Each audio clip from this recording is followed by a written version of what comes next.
Bonjour à toutes et à tous, bienvenue pour cette première vidéo du 8e cours. Dans cette vidéo, je vais vous parler d'une application des dérivées partielles, et cette application, c'est l'approximation linéaire de fonctions de deux variables. Alors avant de dire de quoi il s'agit exactement pour les fonctions de deux variables, il est utile de revenir à ce qu'on a vu pour les fonctions d'une seule variable. Alors, quelle était l'observation pour les fonctions d'une variable ? Eh bien, c'était que si on considère une fonction et un point x0 dans le domaine de définition de la fonction, et que si cette fonction est dérivable, alors au fond, ce qu'on pouvait observer, et c'est illustré ici par ce graphe, c'est que la tangente à la courbe en ce point-là, eh bien cette tangente est une assez bonne approximation au voisinage de ce point, donc x0. Et c'est ce qu'on voit donc ici. Et formellement, on l'avait écrit comme ceci, avec cette formule-là. C'est que si on veut évaluer f en un point qui est proche de x0, donc par exemple x0 plus h avec un h qui est petit, eh bien c'est approximativement égal à t de x0. Donc t de x0, c'est ce qui représente la tangente au point x0. T de x0, donc évalué en x0 plus h. Et on avait même donc une formule pour cette tangente, c'est simplement f de x0 plus f' de x0 fois h. Alors donc ça c'était ce qu'on avait pour les fonctions d'une variable. Et au fond, si on considère maintenant une fonction de deux variables et qu'on se rappelle de l'interprétation géométrique des dérivées partielles, qui sont ici illustrées avec ces deux graphes ici, mais on n'a pas trop de mal à imaginer qu'on puisse faire des approximations de ces courbes noires qui sont sur la surface, qui au fond représentaient l'intersection de la surface avec un plan qui est parallèle à l'axe des x ou à l'axe des y, selon qu'on dérive en x ou en y la fonction. Alors si on prend par exemple la première illustration ici, où vous voyez cette courbe noire qui correspond à l'intersection avec un plan qui est parallèle à l'axe des x, eh bien, on a cette courbe noire et vous aviez aussi la tangente et la dérivée partielle en x de cette fonction au point x0, y0, eh bien, c'était simplement la pente de la tangente, enfin la pente de cette tangente-là. Mais ce qu'on voit aussi, et on le voit de la même manière que pour les fonctions d'une variable, c'est que cette tangente, au voisinage du point x0, y0, donc proche, eh bien, elle est une assez bonne approximation de cette courbe noire. Et on peut faire le même raisonnement, ou la même construction, pour le deuxième graphe, qui, ici, c'est une intersection où on a un plan qui va être parallèle à l'axe des y. Et on peut faire la même observation, cette tangente va être une bonne approximation de la courbe noire au voisinage du point x0, y0. Alors, plus formellement, ce que je viens de décrire, c'est écrit ici en dessous en formule. Si on considère deux petites valeurs h1 et h2, eh bien, si on considère la première approximation, donc celle illustrée à gauche, qui correspond donc à la dérivée partielle en x, eh bien, on peut faire cette approximation en fait en considérant la fonction f de xy comme en fait une fonction d'une seule variable, car on aura fixé la deuxième variable, la variable y, en y0. Ce qui fait que la fonction en fait n'est qu'une fonction d'une seule variable, la variable x. Et au fond, le graphe, la courbe noire plutôt, ça représente cette fonction d'une seule variable issue de la fonction de deux variables f de xy.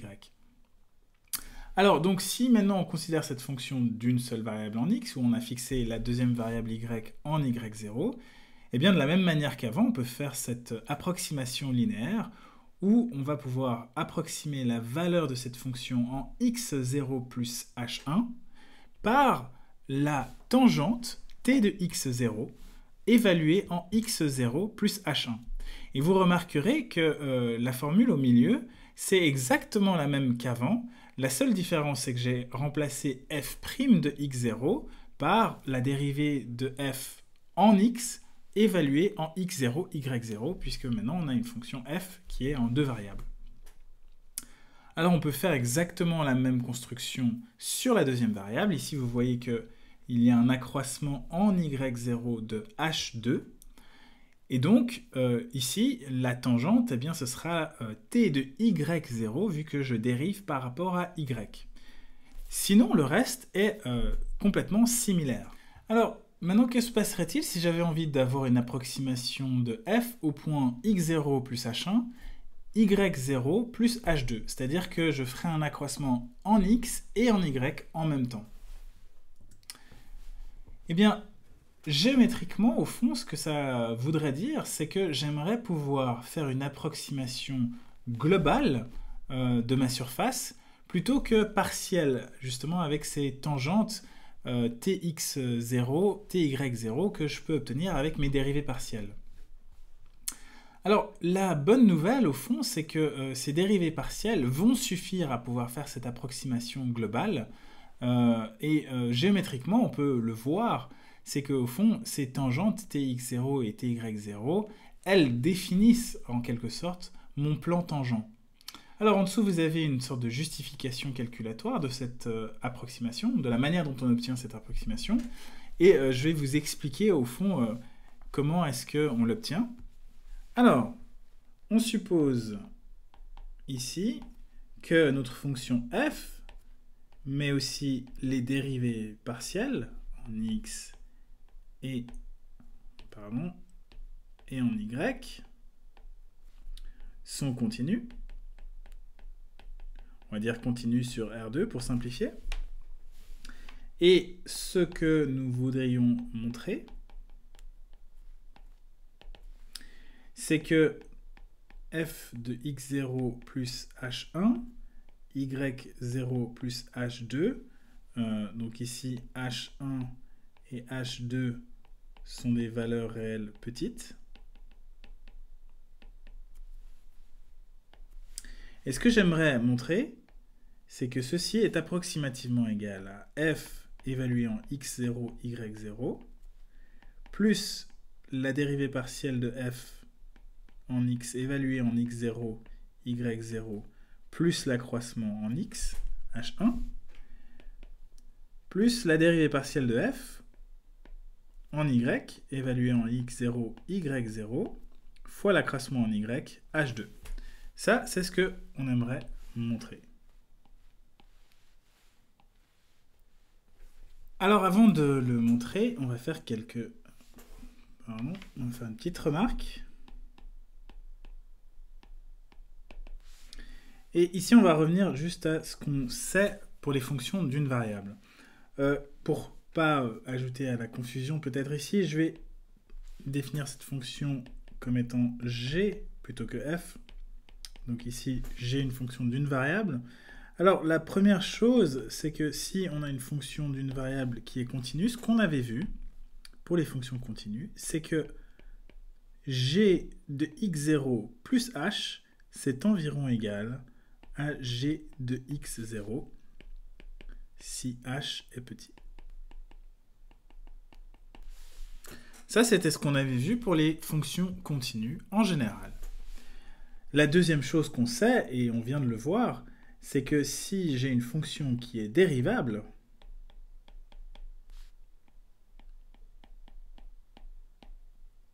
ici j'ai mis continu et dérivable, donc sous-entendu sur R, disons, complètement, eh bien je peux faire mon approximation linéaire, c'est-à-dire que g de x0 plus h est environ égal à g de x0 plus g' de x0 fois l'accroissement, c'est-à-dire h.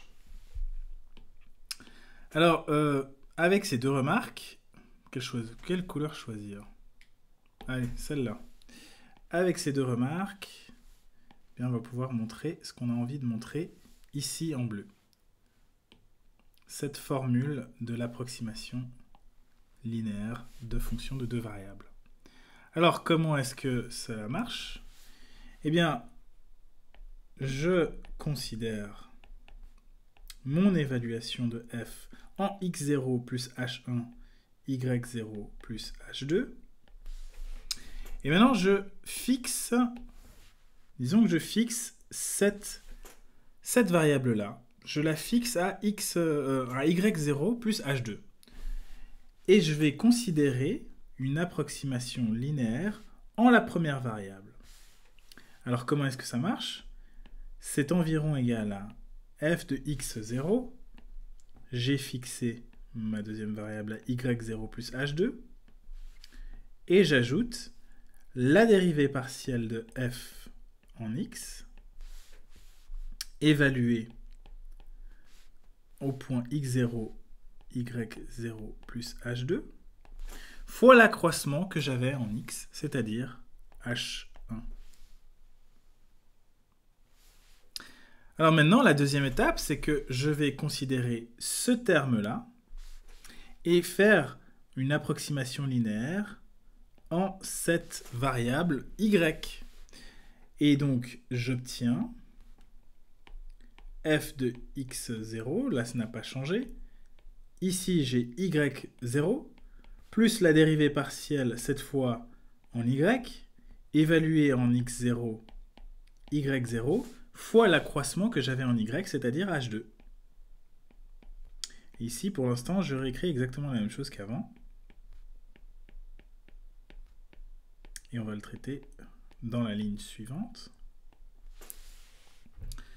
Alors ici, donc, pour cette ligne-là, j'ai simplement utilisé la remarque numéro 2, j'ai fait une approximation linéaire. Pour conclure, ce que je vais utiliser, c'est la remarque numéro 1, c'est-à-dire la continuité. On a supposé que cette dérivée partielle est une fonction continue. Et en particulier, elle est continue en ce terme-là, en cette variable-là. Donc, ceci, je peux dire que c'est à peu près égal, vu que je suppose que h2 est petit. Alors, si je réécris exactement la même chose qu'avant pour le reste, c'est un peu long, mais nous sommes patients. h2. Et bien ici, je vais pouvoir faire mon approximation qui est issue de cette formule-là. Ceci, c'est environ égal à la dérivée partielle en x de f évaluée en x0, y0, fois h1 comme avant. Là, je n'ai rien changé. Donc vraiment, j'ai remplacé ce terme-là par, ou plutôt, ce terme-là, pardon, a été remplacé par celui-ci, en bas. Ce qui, au fond, est exactement la formule à laquelle je voulais arriver au début. Et c'est ceci qui me donne l'approximation linéaire d'une fonction de deux variables. Donc vous voyez ici, j'ai l'évaluation en x0, y0, et j'ajoute les dérivées partielles évaluées en x0, y0, fois les accroissements respectifs selon que je fais la dérivée partielle en x ou en y. Alors peut-être une dernière précision, ce sera simplement une autre manière d'écrire cette formule. Vous vous rappelez peut-être que on avait pour habitude de remplacer x0 plus h simplement par x. Et donc ici maintenant, si j'ai deux variables, disons y0 et x0, et deux accroissements, h1 et h2, bien je les remplace par x et y. Et ça me donne la formule suivante, qui est tout à fait équivalente. Si h1 et h2 sont petits, ça veut dire que x et y sont proches de x0 et de y0. Et là, j'écris exactement la même formule, sauf que au lieu d'avoir h1 et h2, je vais avoir y moins y0 et x moins x0. C'est complètement équivalent.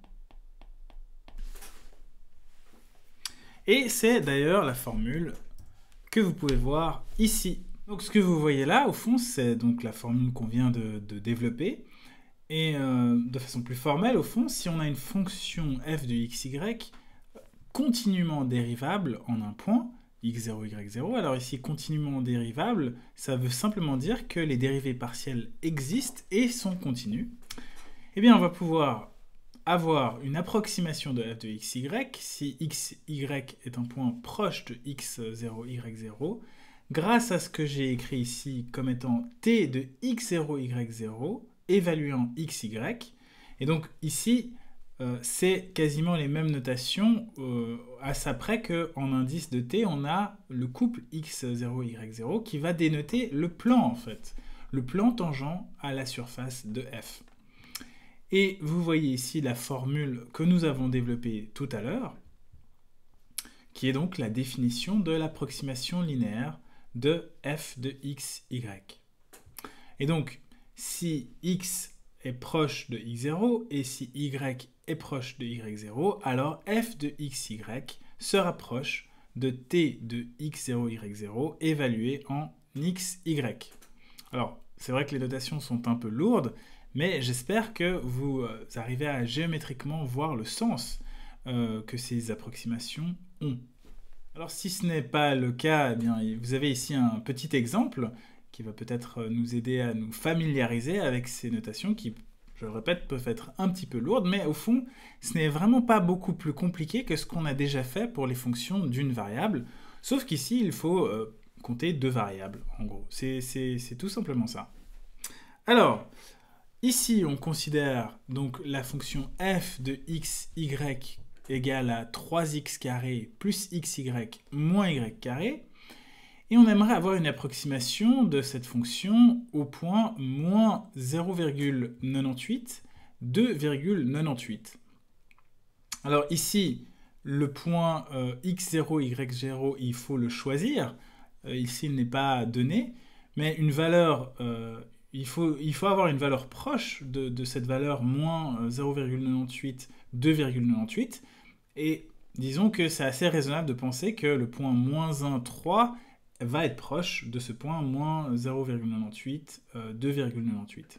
L'avantage avec le point moins 1, 3, c'est que je vais avoir aucun problème à évaluer ma fonction en ce point-là, moins 1, 3. Donc. Et donc, x0, y0, ça va être moins 1, 3. Alors maintenant, pour calculer mon approximation linéaire, qu'est-ce qu'il me faut? Il me faut mes dérivées partielles. Alors, je vais peut-être simplement les calculer. Donc, la dérivée partielle de f en x,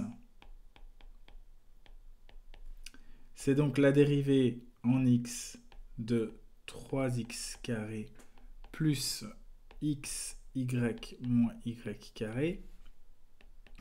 Et donc, je le rappelle, quand on dérive par rapport à x, la variable y devient constante. C'est-à-dire que ceci va être égal à 0, puis cela, ça va simplement être un facteur qui multiplie ma variable x ici. Donc, j'obtiens donc 2 fois 3x plus y, c'est-à-dire 6x plus y. Alors si on fait la même chose avec la dérivée partielle en y, «